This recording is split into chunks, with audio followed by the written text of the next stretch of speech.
Sometimes this information is a little confusing, right? I've been in it for 15 years, and sometimes it's like, it feels like you're trying to remember all this different information. There's stuff about food, there's stuff about water, there's stuff about air, there's this sun gazing thing, there's all these different techniques, and this yoga, and all this stuff that feels really overwhelming. So what if I can make it really simple for you? Yeah.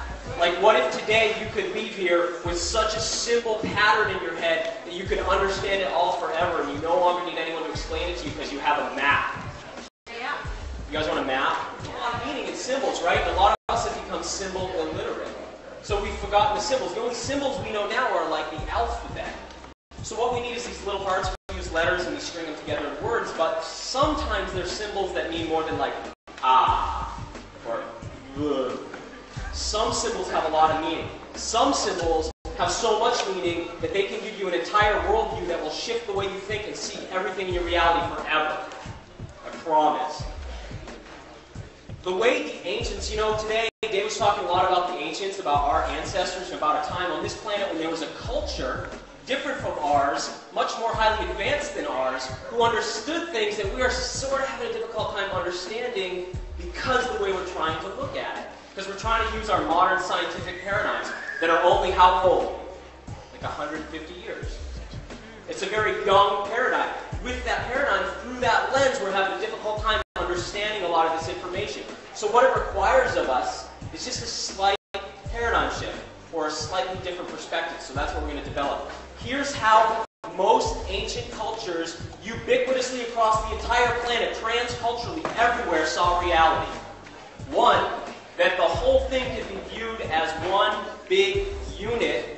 We call that the universe. Right? The universe. That's one verse. That's one frequency. It's one vibration. It's one verse sung. The universe. But everybody kind of noticed that we can break that into two parts. Part of that's kind of male, right? What do the Chinese call that? And part of it's kind of female, right? What do you call that? Well, we call a lot of things, right? In science, they call that like protons and electrons. Or in electricity, we'd say something's negatively charged and something's positively charged. When you put those together, you have that totality. You have the universe. But we could break that whole thing up. And we could separate it to understand it better. And that's kind of how we're going to interface with reality. So I want you to take a look at this glyph. This glyph is kind of one thing, right? See the circle on the outside? That's like our universe. That's like the one thing. But we could split it up into two. And there's the white one on top, and there's the black one on bottom. You see those two circles? I think it's really funny. It makes sense to have like a balanced paradigm. Does that make sense to everybody? Yes. So we want something kind of balanced. So that's what we have there. You see those two circles? It makes sense when you see that eye in the center. Seen that eye on the back of the dollar bill? Yes. That all-seeing eye. That's consciousness, right? The all-seeing eye. Right at the center. That's where we want to be, in polarity. If you're at the center, you have access to both. Make sense? Yes. If I get, we're going to use that idea. We're going to use that idea of duality to look at a few different things. You remember earlier, David was talking about gravity, right? You guys see how the black portion of this kind of points downward? That's like gravity, right? And this one, what's that? Levity, right? That's levity. It's funny because if you had that information, you were like a scientist and you first had that information, you could kind of just go like, well, if there's gravity, there's got to be levity because I have the map. But if you don't have the map, it can be confusing. You might just buy into that there's only gravity. You get tricked by that. Another way we could look at that would be like, let's look at this white part, which is positive. It's movement outward. It's movement upward. It's male. What if we saw that as all the stuff we get out of our body? And what if we saw this yin part, this black part, that's that receptive part, that's all the stuff we put into our body. So I want you guys to make a distinction here. There's two modes of transport here. One is that, is there stuff we need to take in? Yes. But then that stuff has to come back out. Make sense? And if it just comes in, it doesn't go out, then we get bigger. And if the stuff just goes out, we get smaller. That make sense? Okay, yin and yang. Two of these elements belong to yang. Two of these elements belong to yin. You guys ever heard of earth, air, fire, and water?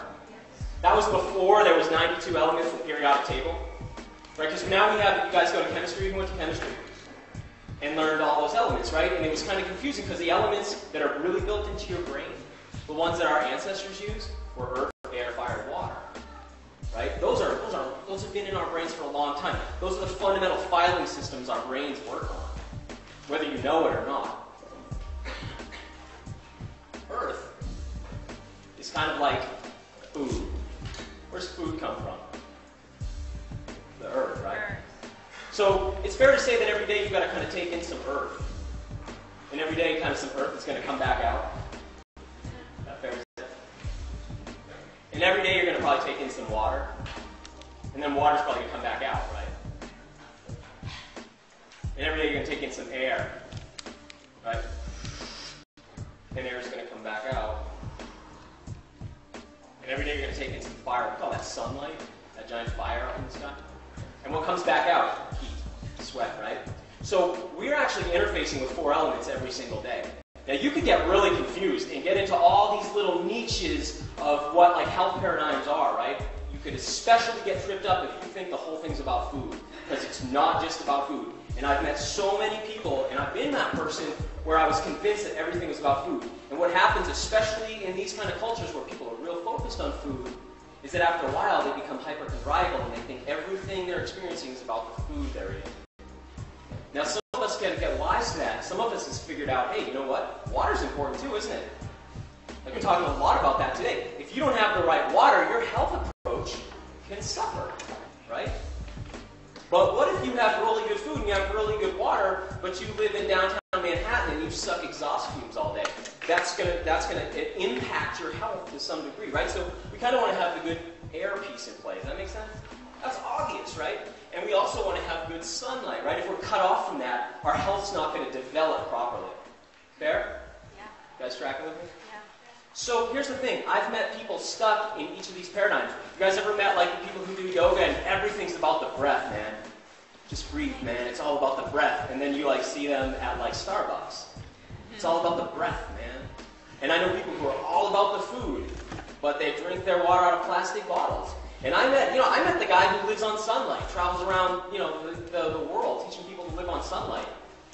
I met that guy, but I think he's got one piece. One piece. Does that make sense? Because there's all these 4 pieces, and if we take a piece out, we don't have the whole system. But people don't have a roadmap. So they're kind of blindly stumbling through it. And if they find something that works, they want to stick to it. And so they get stuck in sort of one shallow end of the pool. Right? But where do we want to be? Right at the middle, right? Balancing all those things. Today we're going to talk about Earth, because I think that that's really appropriate to start with. We could kind of look at the elements like archetypes. You guys know what archetypes are? They're like patterns. They're patterns, right? They're proto-patterns. See, the archetype of the element isn't really tangible. It's not really tangible. It's not like calcium, right? We could like have a pile of calcium as an element. That's tangible.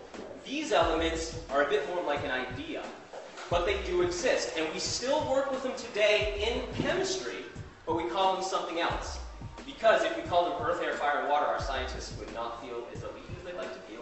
So they had to change the names. So here's what they changed it to. Earth, we call those solids. Water, we call those liquids. Air, gases. Fire, energy.